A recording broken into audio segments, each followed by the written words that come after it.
이 아침에도 하나님 은혜의 보좌 앞에 나오신 여러분 환영합니다. 이제 함께 기도하겠습니다. 아버지 하나님, 은혜를 감사합니다. 이 아침에도 하나님 은혜의 보좌 앞으로 저희들 불러주시고 하늘을 여시고 우리에게 은혜를 부어주시려는 하나님을 바라보게 하셔서 하나님과 우리 사이에 막혀있던 장벽을 무너뜨리신 예수님의 십자가 의지하여 나아가게 해주시고 하늘로부터 우리에게 부어주시는 영광과 평화와 권능과 능력으로 충만한 이 아침 될 수 있도록 하나님 이 시간 우리와 함께하여 주시옵소서. 첫 시간 첫 마음을 주님께 올려드립니다. 주님 하루 종일 주님과 동행하는 저희들 되도록 주장하여 주시옵소서. 예수님의 이름으로 기도합니다. 아멘.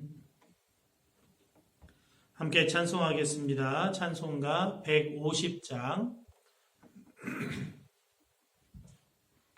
찬송가 150장. 찬송가 150장 함께 찬송하겠습니다.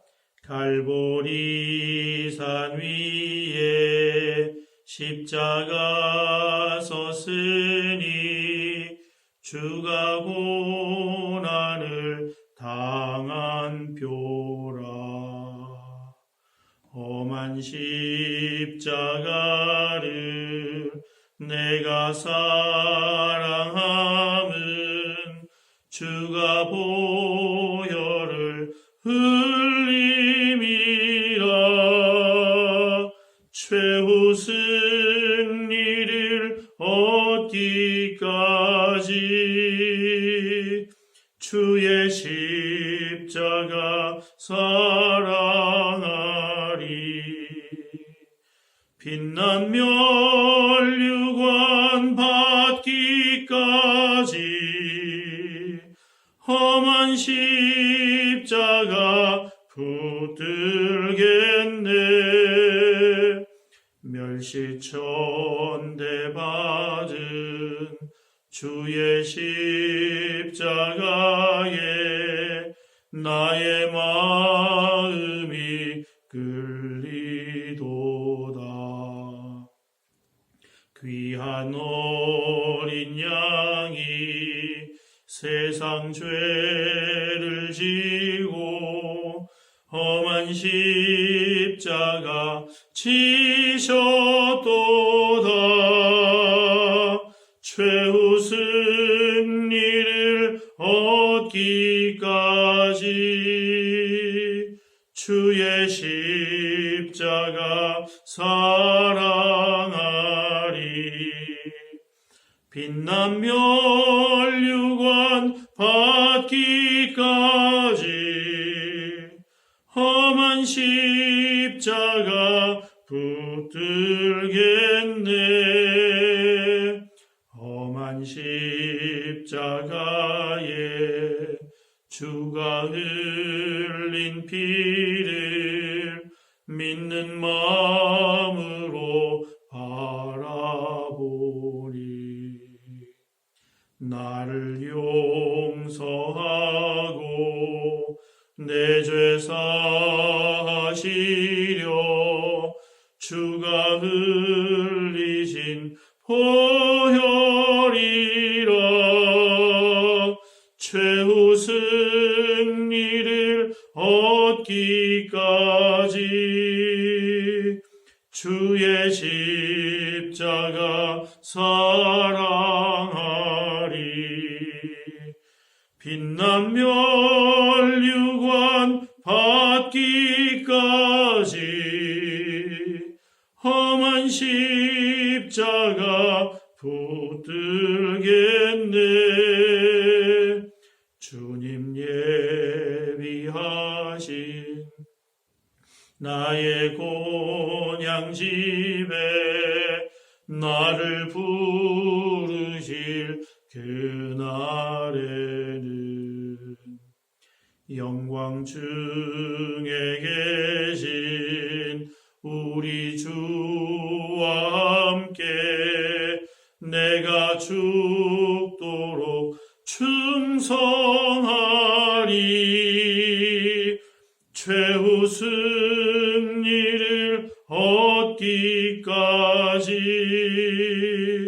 주의 십자가 사랑하리.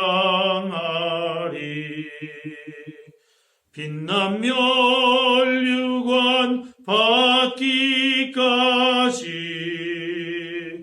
험한 십자가 붙들겠네. 아멘. 오늘 아침 함께 보실 하나님의 말씀은 먼저 잠언 1장 말씀입니다.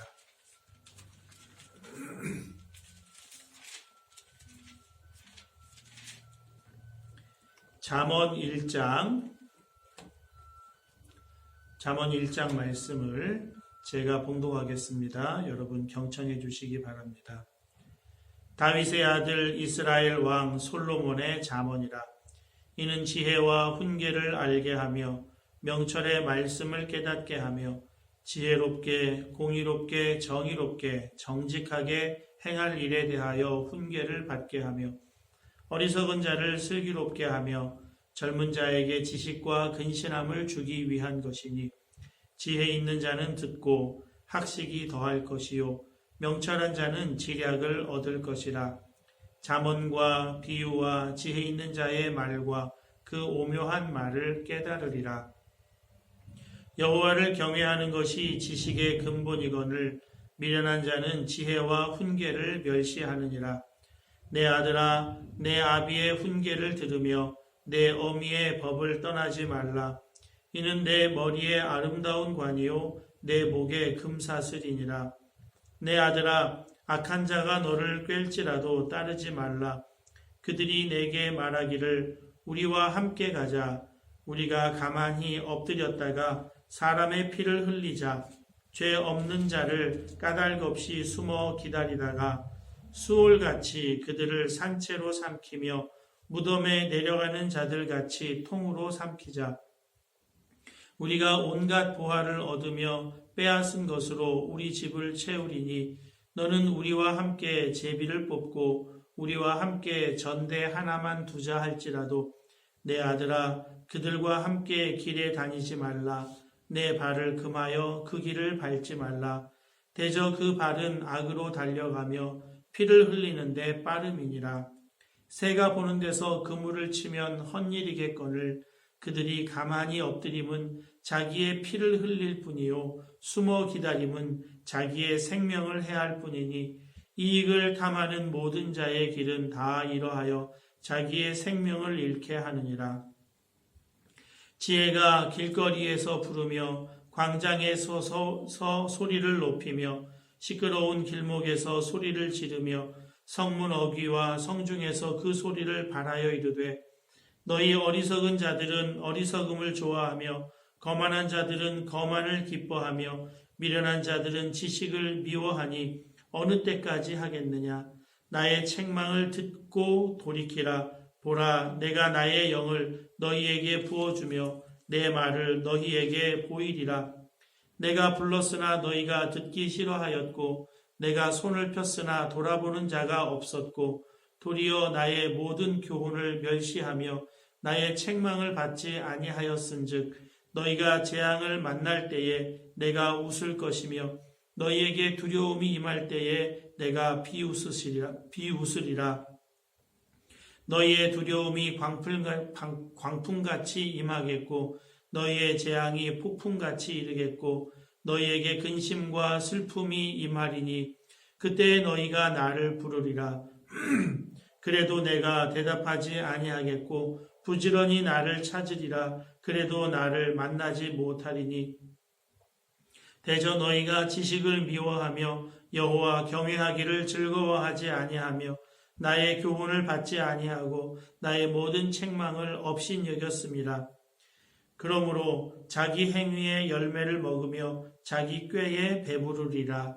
어리석은 자의 퇴보는 자기를 죽이며 미련한 자의 안일은 자기를 멸망시키려니와 오직 내 말을 듣는 자는 평안히 살며 재앙의 두려움이 없이 안전하리라.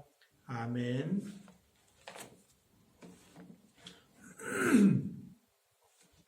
이어서 마가복음 13장 1절에서 13절 말씀을 함께 보시겠습니다. 마가복음 13장 1절에서 13절 말씀, 제가 말씀을 봉독하겠습니다. 여러분 눈으로 함께 읽어주시기 바랍니다. 예수께서 성전에서 나가실 때에 제자 중 하나가 이르되 선생님이여 보소서, 이 돌들이 어떠하며 이 건물들이 어떠하니이까? 예수께서 이르시되 내가 이 큰 건물들을 보느냐? 돌 하나도 돌 위에 남지 않고 다 무너뜨려지리라 하시니라. 예수께서 감람산에서 성전을 마주 대하여 앉으셨을 때에 베드로와 야고보와 요한과 안드레가 조용히 묻되 우리에게 이르소서, 어느 때에 이런 일이 있겠사오며 이 모든 일이 이루어지려 할 때에 무슨 징조가 있사오리이까? 예수께서 이르시되 너희가 사람의 미혹을 받지 않도록 주의하라. 많은 사람이 내 이름으로 와서 이르되 내가 그라하여 많은 사람을 미혹하리라. 난리와 난리의 소문을 들을 때에 두려워하지 말라. 이런 일이 있어야 하되 아직 끝은 아니니라. 민족이 민족을, 나라가 나라를 대적하여 일어나겠고 곳곳에 지진이 있으며 기근이 있으리니 이는 재난의 시작이니라. 너희는 스스로 조심하라. 사람들이 너희를 공회에 넘겨주겠고 너희를 회당에서 매질하겠으며 나로 말미암아 너희가 권력자들과 임금들 앞에 서리니 이는 그들에게 증거가 되려 함이라. 또 복음이 먼저 만국에 전파되어야 할 것이니라. 사람들이 너희를 끌어다가 넘겨줄 때에 무슨 말을 할까 미리 염려하지 말고 무엇이든지 그때에 너희에게 주시는 그 말을 하라. 말하는 이는 너희가 아니요 성령이시니라. 형제가 형제를, 아버지가 자식을 죽이는 데에 내주며 자식들이 부모를 대적하여 죽게 하리라. 또 너희가 내 이름으로 말미암아 모든 사람에게 미움을 받을 것이나 끝까지 견디는 자는 구원을 받으리라. 아멘. 이제 마가복음 13장 1절에서 13절까지의 말씀을 여러분 각자가 다시 읽으시면서 하나님 음성에 귀를 기울이시겠습니다.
이제 잠시 말씀 나누고 함께 기도하겠습니다. 예수님 이 땅에 오셔서 십자가에 못 박혀 죽으시고 부활하셨습니다. 그리고 승천하신 그때로부터 지금 우리가 사는 이때까지를 종말의 때라고 부릅니다. 이 종말의 때가 끝나게 되는 날이 최후 심판의 날이고, 최후 심판에 이어 모든 그리스도인은 최후 승리를 얻게 됩니다. 예수님께서 종말에 관해서 오늘 말씀을 해주고 계십니다. 눈에 보이는 화려함과 눈에 보이는 것을 의지하여 살아가고 있는 제자들에게 종말이 올 것을 말씀을 하십니다. 그래서 종말의 때를 살아가는 사람, 때를 알고 살아가는 사람들의 태도에 대해서 말씀을 해주십니다. 13장 2절입니다. 예수께서 이르시되 내가 이 큰 건물들을 보느냐? 돌 하나도 돌 위에 남지 않고 다 무너뜨려지리라 하시니라. 우주가 소멸되는 것에 대해서 주님께서 이렇게 말씀을 하십니다. 그때 제자들이 예수님께 질문을 합니다. 4절이죠. 우리에게 이르소서 어느 때에 이런 일이 있사오며 이 모든 일이 이루어지려 할 때에 무슨 징조가 있사오리이까? 어느 때입니까? 그 때를 알만한 징조가 무엇입니까? 왜 이런 질문을 하는 것일까요? 어느 때인지 알고 그 때가 임박했다는 것을 그 징조를 통해서 알면 피하겠다는 것입니다. 피할 수 있는 일로 그렇게 여기고 있습니다. 여러분, 최후 심판 피할 수 없습니다. 누구도 피할 수가 없습니다. 어느 때 징조를 묻는 사람들은 반드시 미혹을 받게 될 것이다. 주님이 말씀하시는데요. 5절과 6절입니다. 예수께서 이르시되 너희가 사람의 미혹을 받지 않도록 주의하라. 많은 사람이 내 이름으로 와서 이르되 내가 그라하여 많은 사람을 미혹하리라. 이 심판을 면하게 해주겠다, 피하게 해주겠다, 그렇게 미혹하는 일들이 일어난다는 것입니다. 기독교 역사 속에서 많은 이단들이 나와서 어느 때인지 그 징조를 이야기하면서 자신들은 피할 수 있다고, 그래서 도피처로 어디 공동체를 만들기도 하고 어느 섬으로 들어가기도 하고 그랬습니다. 다 미혹당한 것입니다. 최후 심판은 동에서 서까지 번개가 번쩍하여 다 보는 것처럼 그렇게 옵니다. 피할 수가 없어요. 피하려고 할 것이 아니라 깨어 있어야 한다. 성경은 우리들에게 말씀해 주고 있죠. 슬기로운 5 처녀처럼 기름을 항상 준비해야 한다는 것입니다. 성경에서 기름은 성령을 상징합니다. 성령으로 충만하게 깨어 있으면 충분하다. 그것을 성경은 말씀해 주고 있습니다. 나 혼자, 우리 가족은, 내가 아는 사람들은 피해야 되겠다. 그러면 피할 수 있는 그런 것이 아니라 오히려 미혹당한다는 겁니다. 그래서 어느 때냐, 징조가 뭐냐, 여기에 관심을 가질 것이 아니라 오직 성령 안에서 깨어있는 것입니다. 주 예수님 바라보는 것, 그것이 최후 심판을 대비하는 것입니다. 여러분, 지금 우리는 많은 사회적인 관계, 가족 관계 속에서 살아갑니다. 그런데 지금은 그래도 먹고 살만하니까 또 지낼만 하니까 합리적이고 또 선한 의지가 작동이 되어서 서로 잘 사는 것 같지만 최후 심판의 때에는 그렇지 않다는 것입니다. 그때는 인간이 무엇인지가 다 드러나게 되어 있습니다. 산둥 수용소라고 하는 책을 랭던 길키라는 분이 냈는데요. 이분이 2차 세계대전 때 중국에 가 있다가 일본이 침략해서 중국의 산동성에 있던 사람들을 일본이 다 수용소에 가두게 됩니다. 거기에 은행가나 사업가나 정부 고위 관료나 또 선교사, 개신교 선교사, 캐톨릭 선교사들 많은 사람들이 거기에 가두어집니다. 처음에는 자신들이 살아온 그 양식대로 잘 사는 것 같아 보여요. 그리고 합리적인 이성과 선한 의지로 그 시간도 잘 보내는 것 같아 보입니다. 그러나 시간이 지날수록 좁은 공간, 특별히 시간이 지날수록 먹을 것이 매우 부족해져 가면서 인간의 본성이 다 드러나게 됩니다. 아무리 법률적으로 합리적인 설명을 하면서 또는 도덕적인 설명을 하면서 변호하지만 그 속에 나는 좀 더 먹어야 되겠다고 하는, 우리 아이들은 좀 더 먹여야 되겠다고 하는 이기심이 그대로 드러납니다.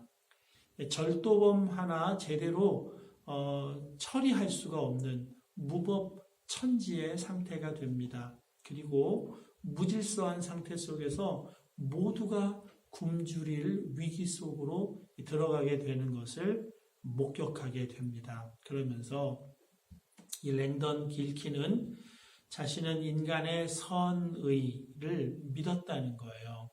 그리고 그 선의와 함께 합리적인 이성을 가지고 잘 판단하고 서로 대화로 풀어나가면 안 풀릴 문제가 없다고 그렇게 믿었다는 겁니다. 그런데 이 수용소 안에서는 그런 것을 전혀 찾아볼 수 없더라는 것입니다.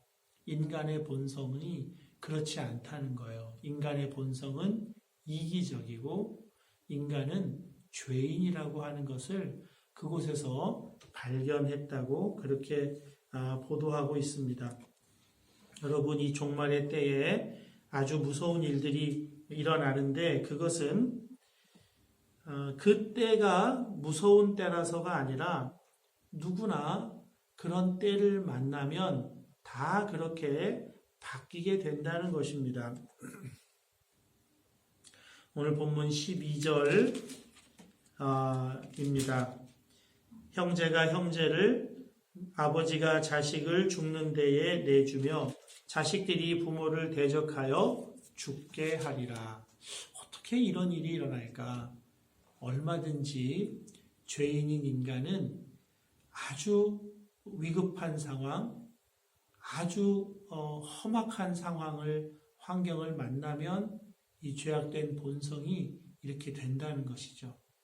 그래서 우리는 누구도 장담할 수 없다. 누구도 지금 우리가 그래도 여유가 있고 그래도 공급되는 것이 있는 이때처럼 지낼 수 있는 사람은 아무도 없다는 것을 인정하고 나가야 합니다.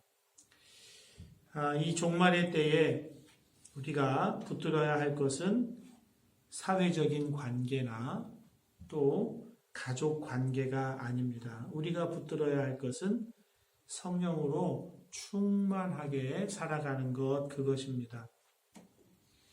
여러분, 오직 성령님만 이 종말의 때를 이기면서 살아갈 수가 있게 됩니다.